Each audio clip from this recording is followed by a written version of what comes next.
మెదక్ జిల్లా తూప్రాన్ మండల కేంద్రానికి జీలుగు విత్తనాల కోసం రైతులు బారులు తీరారు.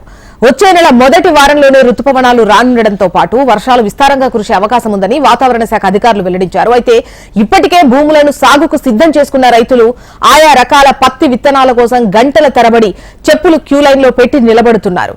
ప్రభుత్వం తమకు విత్తనాలు త్వరగా అందేలా చూడాలని డిమాండ్ చేస్తున్నారు. రైతులకు జీలుగు విత్తనాల కోసం ఫర్టిలైజర్ దుకాణాల చుట్టూ తిరుగుతున్నా స్టాక్ లేదంటూ సమాధానం చెబుతున్నారని ఆవేదన వ్యక్తం చేస్తున్నారు.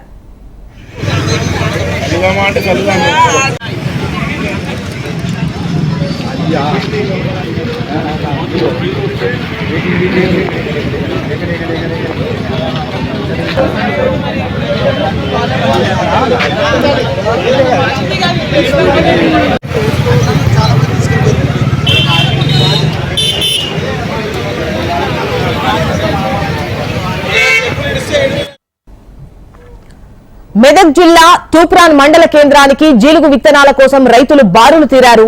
వచ్చే నెల మొదటి వారంలోనే రుతుపవనాలు రానుండడంతో పాటు అటు వర్షాలు విస్తారంగా కురిసే అవకాశం ఉందని వాతావరణ శాఖ చెప్పడంతో అయితే ఇప్పటికే భూములను సాగుకు కూడా సిద్దం చేశారు రైతులు. ఆయా రకాల పత్తి విత్తనాల కోసం గంటల తరబడి క్యూ లైన్లలో వేచి చూస్తున్నారు. ఇక ప్రభుత్వం తమకు విత్తనాలు త్వరగా అందేలా చూడాలని డిమాండ్ చేస్తున్నారు. రైతులకు జీలుగు విత్తనాల కోసం ఫర్టిలైజర్ దుకాణాల చుట్టూ తిరుగుతున్నా స్టాక్ లేదంటూ సమాధానం చెబుతున్నారని ఆవేదన వ్యక్తం చేస్తున్నారు. మరిన్ని వివరాలు మనకు యోగానంద్ రెడ్డి అందిస్తారు. యోగానంద్, జ్యోత్స్న, గత కొద్ది రోజులుగా సంగారెడ్డి మెదక్ జిల్లా వ్యాప్తంగా ఫర్టిలైజర్ షాప్స్ ముందు విత్తనాల కోసం రైతులు బార్లా కడుతున్నారు. ప్రధానంగా పంటను సదం చేసుకునే క్రమంలో మొట్టమొదటిగా జీలుగ విత్తనాలను వేస్తారు. జీలుగ విత్తనాలను వేయడంతో భూమి సమృద్ధి అవుతుంది అనే ఉద్దేశంతో ఫస్ట్ జీలుగ విత్తనాలను కానీ మిగతా విత్తనాలన్నింటినీ నాటుతారు ఎరువుగా వాడేందుకు.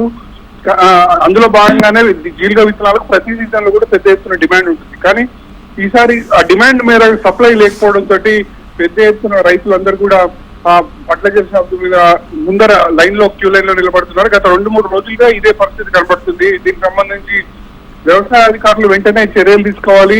ప్రభుత్వం కూడా సరిపడా జీలుగ విత్తనాలను అందుబాటులో ఉంచాలని రైతులందరూ డిమాండ్ చేస్తున్నారు. ఒకవైపు వర్షాల సీజన్ ప్రారంభమైంది. మరికొద్ది రోజుల్లో వర్షాలు పడే అవకాశం ఉంది. మొత్తం భూములన్నీ దుక్కి తిని సిద్ధం చేసుకున్న క్రమంలో అధికారుల నిర్లక్ష్యం కారణంగా ఇప్పటి వరకు విత్తనాలు అందుబాటులో ఉండడం లేదని రైతులు ఆగ్రహం వ్యక్తం చేస్తున్న పరిస్థితి ఉంది. జ్యోత్స్న. రైట్ యోగానంద్.